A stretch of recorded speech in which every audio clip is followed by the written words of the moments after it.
Chapter 18, Little Civilities That Make Marriage Sparkle. He shot Schultz? Victoria asked, bewildered. Victoria was sitting on a sofa, while Peel and Lord Melbourne were standing in front of her. Victoria had received her Prime Minister, and at her insistence Lord Melbourne was present. Lately the Queen was irritable about her pregnancy, and only the presence of her husband had a miraculous effect on her, calming her and even cheering her up, and that's why Peel was delighted that Lord Melbourne was present at the hearings. Because of his natural awkwardness in relating with Victoria, he did not quite feel comfortable working with her. And after all, Peel's cohabitation with Lord Melbourne in their respective roles as Prime Minister and consort of the Queen had been much better than Peel had ever expected. The fears that Peel harbored, the misgivings about the wedding of the Queen with who had been his most ardent political rival for years, had almost completely dissipated. After those first moments when the King of the Belgians, and Victoria's uncle, Leopold had met him in Wellington to tell them about his niece's shameful secret, her personal dishonor that threatened to destroy her reign with the arrival of a bastard of her, and in which Peel resisted a bit the solution offered by Victoria. After that, many things happened in those months that seemed years. Leopold's astuteness and insistence, and Wellington's vehemence and solid arguments managed to bend Peel and convince him. Certainly, the fear of seeing Cumberland on the throne and the disastrous consequences that this could bring to the country overcame any reluctance of Peel. But of course, Lord Melbourne's behaviour convinced Peel that the former Whig Party leader and his predecessor in power had no intention of using his marriage with the young Queen to become the true power behind the throne and to reign instead of Victoria, as if he were the true king and his wife his puppet. Nor had it jeopardised the Crown's neutrality in politics, and it had not turned Victoria into a Whig Queen. Lord Melbourne was far enough away from politics, and especially from Victoria's prerogatives as a constitutional monarch, prerogatives that on the other hand were for the most part symbolic, although her influence as Queen could not be disdained. Even Peel admitted to himself that with young Albert things would probably have been different. Although he had treated the young German prince for a short time and had begun to feel some sympathy for him, Peel admitted that Albert was an ambitious young man and above all very proud, perhaps arrogant, and that he would not be content with such a passive or respectful role of Victoria's rights like the one Lord Melbourne had had. Peel suspected that the relationship between Victoria and Albert would have been marked by Albert's constant efforts to demand that Victoria delegate more and more royal prerogatives to him, to try to reign without crown and to displace Victoria in private, which would have created tensions in the marriage. Peel acknowledged that Lord Melbourne stood on the sidelines and encouraged Victoria to reign independently and maintain a good relationship with him and the Tory government. That is why Peel appreciated Lord Melbourne's intervention instead of being suspicious of it, because he admitted that he was mediating between Peel and Victoria and facilitated the dialogue between them, and at no time did he say any words that could be interpreted as a stimulus for Victoria would be turned against Peel. Yes, Your Majesty, after a quick trial in front a court-martial, he was sentenced to death for treason and cowardice, and they executed him, Peel said without knowing if he was being very brusque in his speech to Victoria, considering the condition advanced of her pregnancy. And all for failing to defend my uncle? My goodness!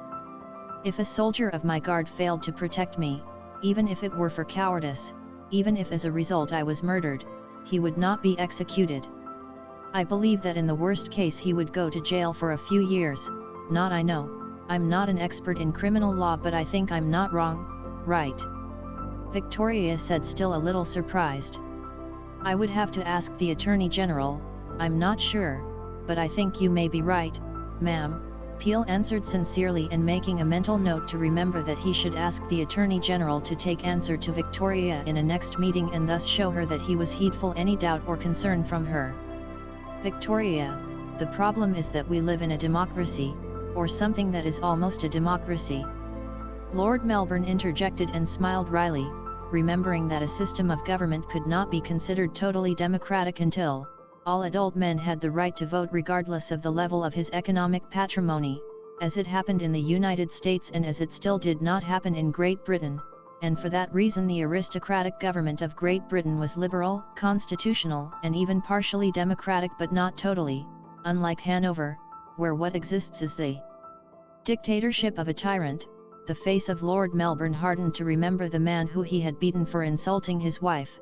In our country a man must answer in front real courts of justice, in a fair trial, not what happens in Hanover where you must face a corrupt court formed by your uncle's puppets in a farce of judgment where the sentence has been previously written. This has been just another crime of Cumberland, a murder disguised as a judicial execution, added Lord Melbourne, serious and resigned, with the contempt he felt for Cumberland reflected in his face. Really, that man is a monster, a criminal. I do not understand how he can do that to someone who even served him in a servile way, like a too devoted servant. I am terrified to think of the perversion that dwells in his heart. I am ashamed that he is my father's brother, that he is someone I called uncle. And I tremble at the thought of the chaos that would have happened in our country if he had been the king. I hope he leaves us alone, said Victoria. It seems that the pressure has taken effect, Your Majesty. The intelligence and diplomatic reports that I have brought today affirm that Cumberland has decided to refrain from intervening in British affairs, especially against your reign, ma'am. I believe that the fear of the Prussians keeps him at bay, said Peel. I'm glad to hear it, and I'm glad that the Prussians have agreed to help us. Lord M., do you think we can continue to rely on Prussia to frighten this criminal? Victoria asked. I think so. With the economic and commercial concessions made to them by Sir Robert and the Cabinet, with the manifestation of friendship on the part of Great Britain, with the commitment to support one day the annexation of Hanover by Prussia, and the vague promise to consider future marriage links between the next generation members of the reigning British and Prussian dynasties, I think it's enough to guarantee Prussian support. After all, military exercises like the one a few days ago do not cost the Prussians much, that they are always eager to train their war machinery and show off it, and they have only bothered Cumberland. And if they really had to invade, they would be happy to pay the price to annex Hanover to their territory. For them and us, it is a win-win game, answered Lord Melbourne. I agree with Lord Melbourne. Prussia benefits from its friendship with us, and it costs them nothing to serve as a ghost to scare Cumberland, and with the promise of greater benefits in the future. On the contrary, Cumberland has no one to turn to. The Austrian Empire is the only power that could intervene in his favor, since it competes with Prussia for supremacy within the German Confederation, but for the moment the Austrians do not show a willingness to support him. Perhaps Cumberland is confident that in case of an invasion Austria would decide to intervene, in addition to the federal institutions of the Confederation could do so too, but I think he prefers not to reach that end, because in that case, it could be too late.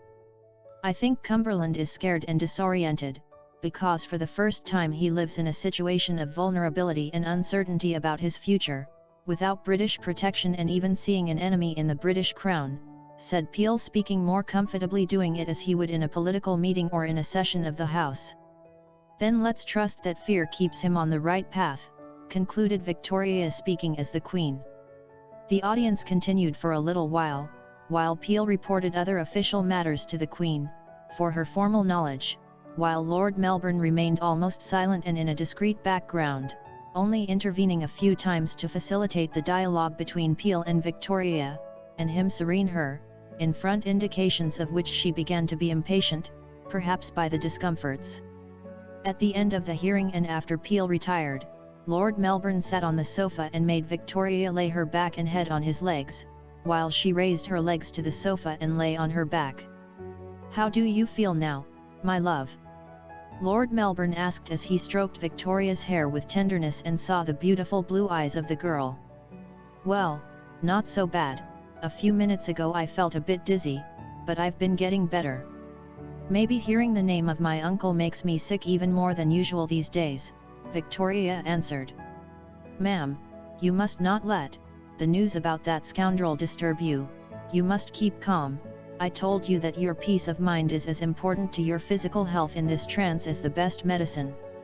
You must take care of yourself and the child, Lord Melbourne said, while with one hand still stroking Victoria's head and with the other hand caressed her bulging belly. I know, Lord M., and believe me that if something makes my discomforts diminish or disappear, and it gives me peace and bliss, are your attentions and especially your caresses, especially when we are in bed, said Victoria between shy and malicious. blushing as she recalled her last nights with Lord Melbourne.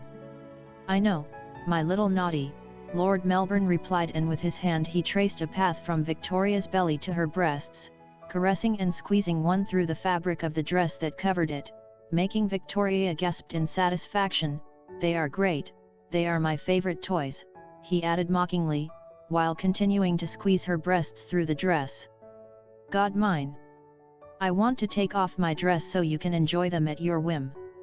I never thought I would be so happy that they would grow up expecting a child, but I am afraid they will return to their normal size, after giving birth, or I've heard that," said Victoria, who often mentioned her doubts about what would be happened during pregnancy and after, and she loved to obtain information about it and discuss it with all possible people.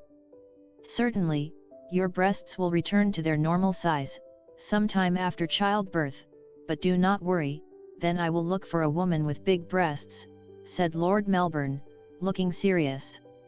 "Stupid!"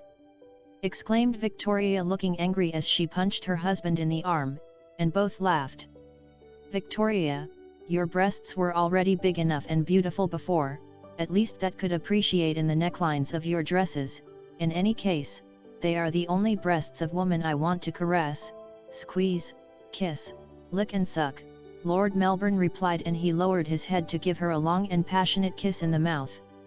The lips and tongues of Victoria and Lord Melbourne explored each other again, in a deep kiss laden with desire. Meanwhile, Victoria's mind returned to the previous night.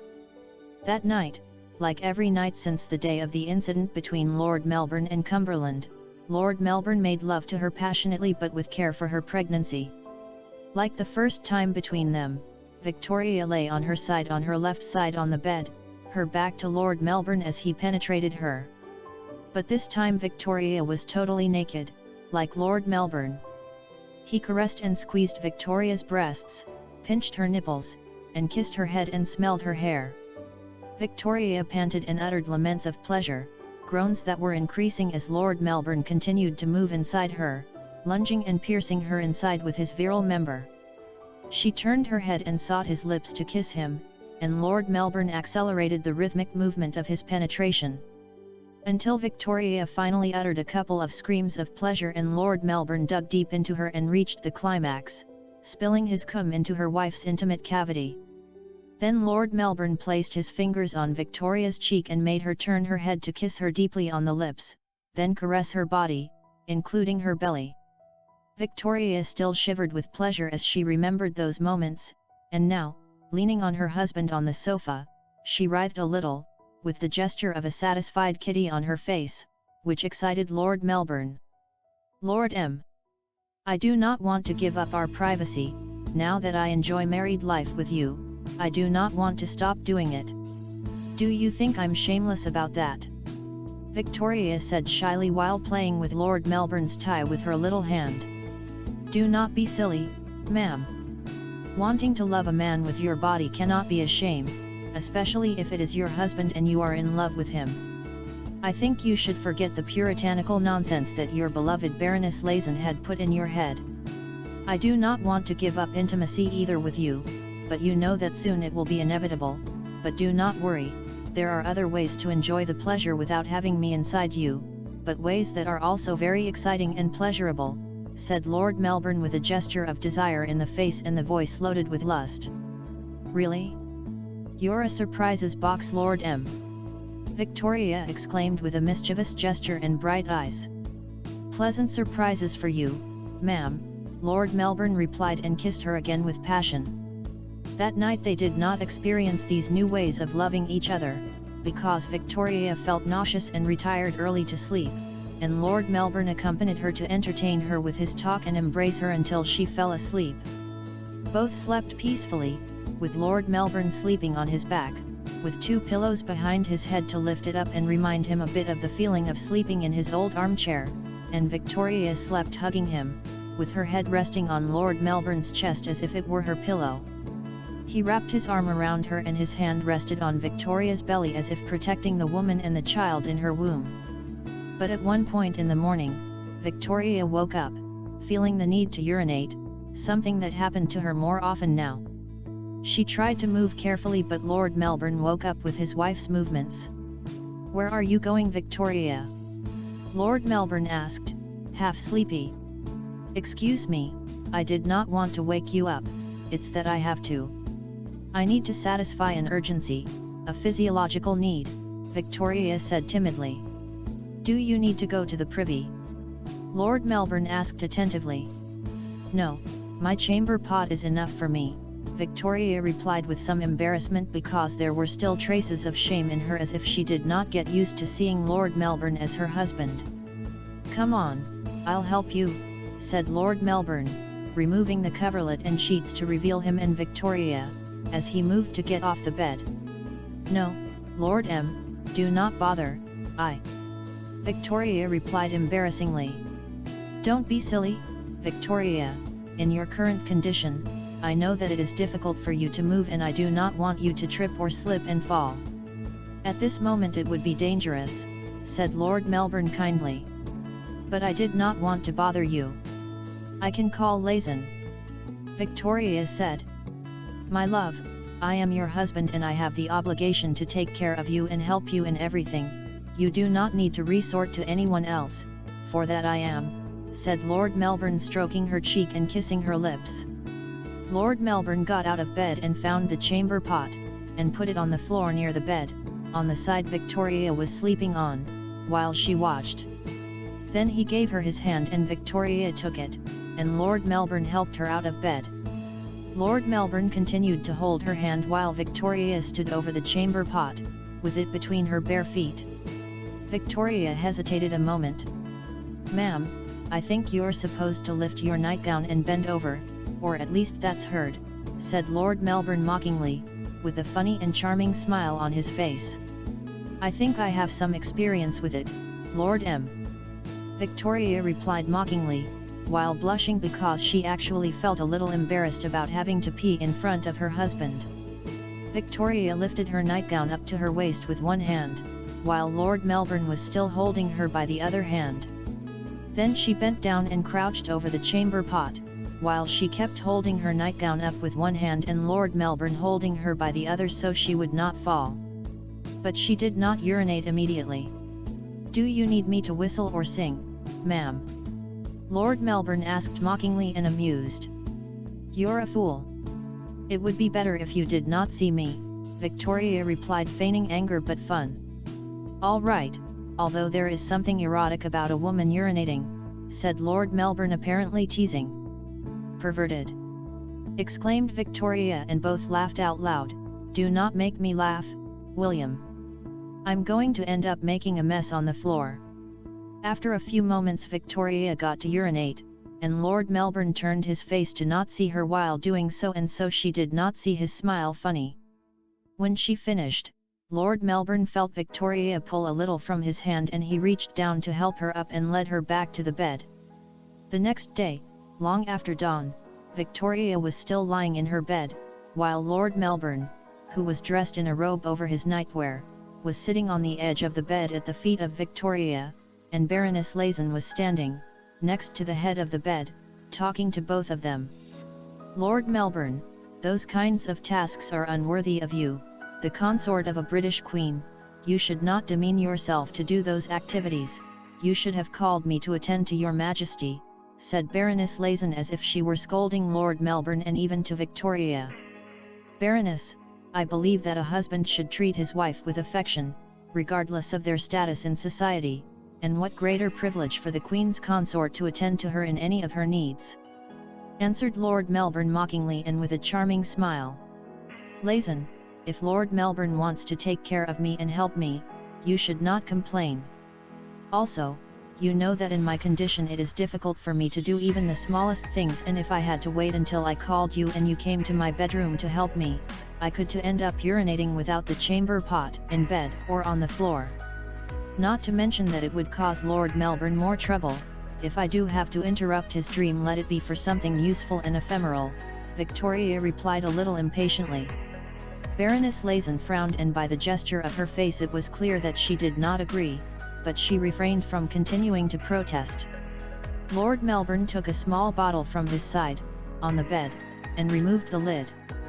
"Allow me, ma'am," said Lord Melbourne, taking Victoria's bare feet and putting them over his legs. "This is good for you." Lord Melbourne poured small amounts of liquid on Victoria's feet and began to massage them, spreading the substance over them. "It's sweet almond oil, it's very good when your feet are swollen. I think you'll feel better with a good massage," Lord Melbourne explained. Victoria and Baroness Lazen contemplated the work of Lord Melbourne with some surprise, but immediately Victoria's face was covered in a sweet and loving, happy gesture. Even Baroness Lazen could not help a gesture of some tenderness and a smile. Lord Melbourne gently massaged the soles of Victoria's feet, using the fingers of his hands to rub the skin of that area of the feet, trying to undo the knots of tension and relax his wife.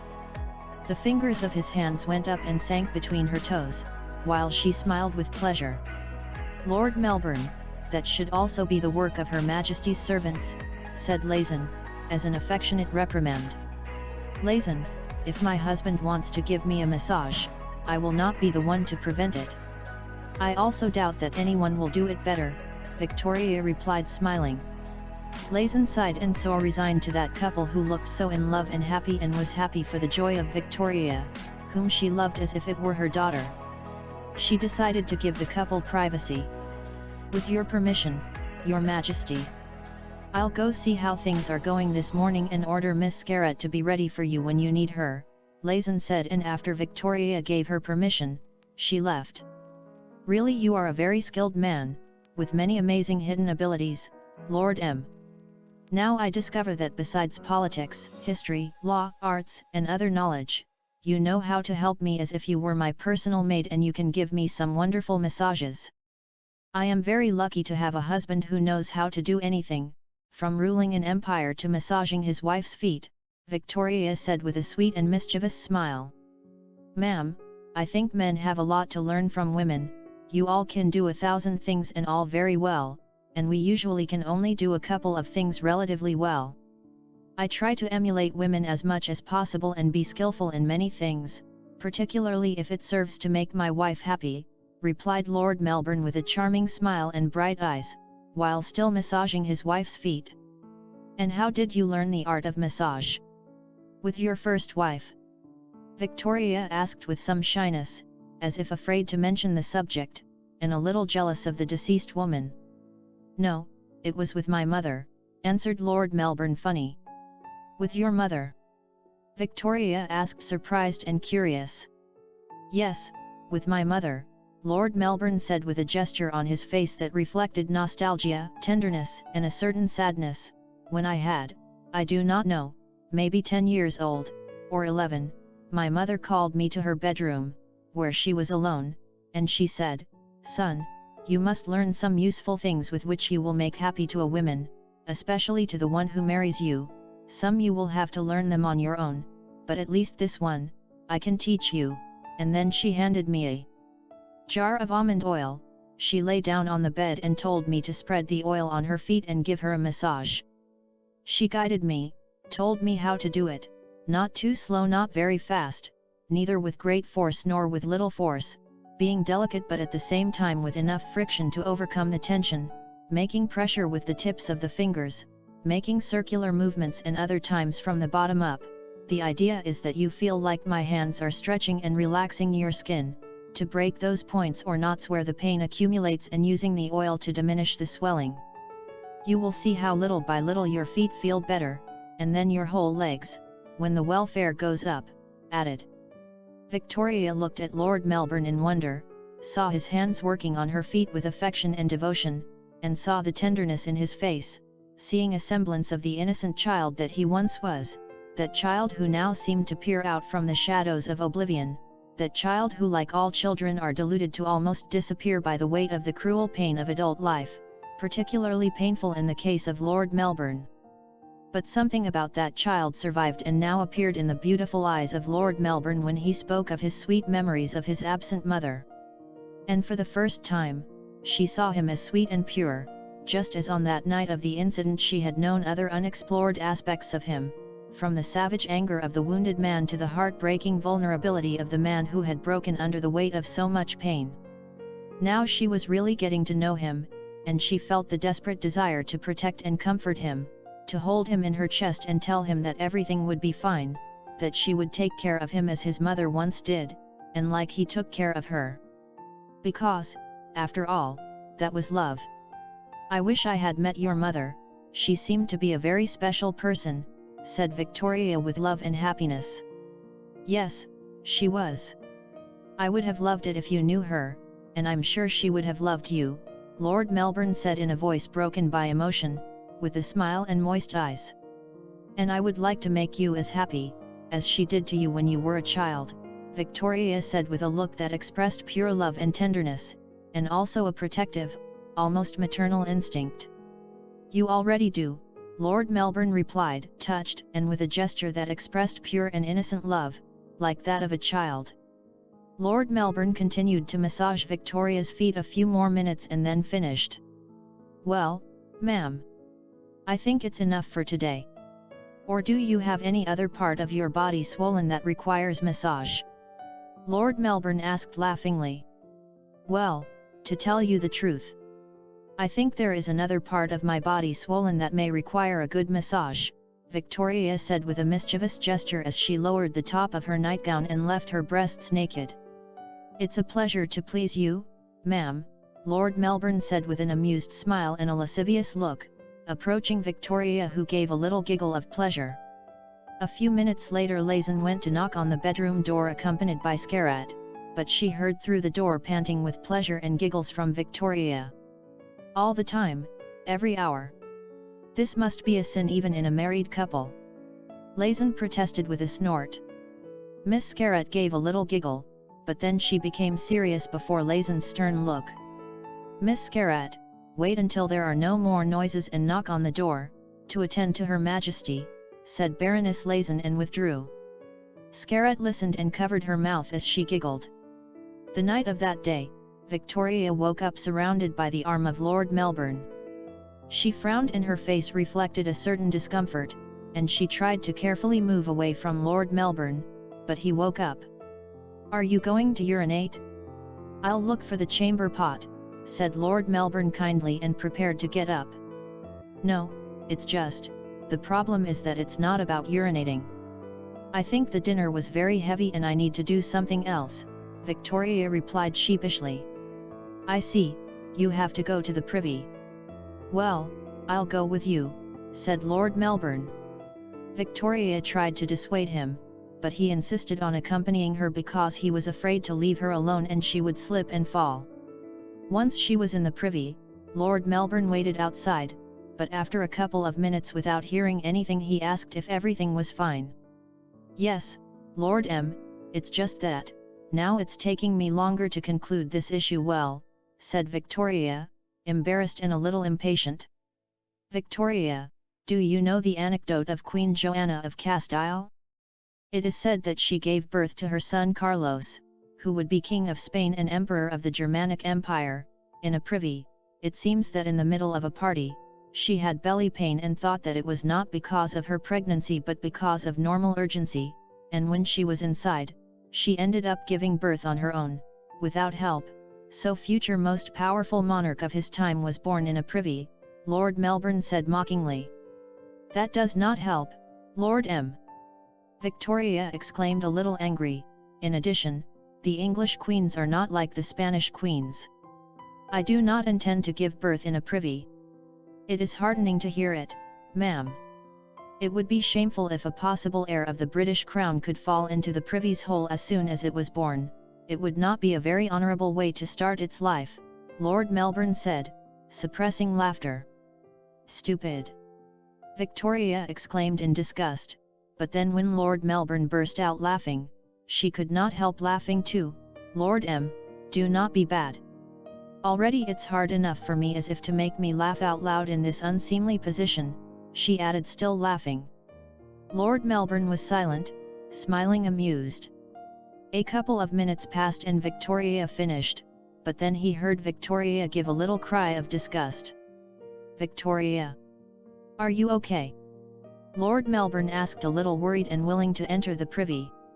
"It's nothing," exclaimed Victoria, disgusted. "It's just that, trying to cleanse me. Hell, I've gotten dirty. Lord Melbourne had to suppress the laughter again.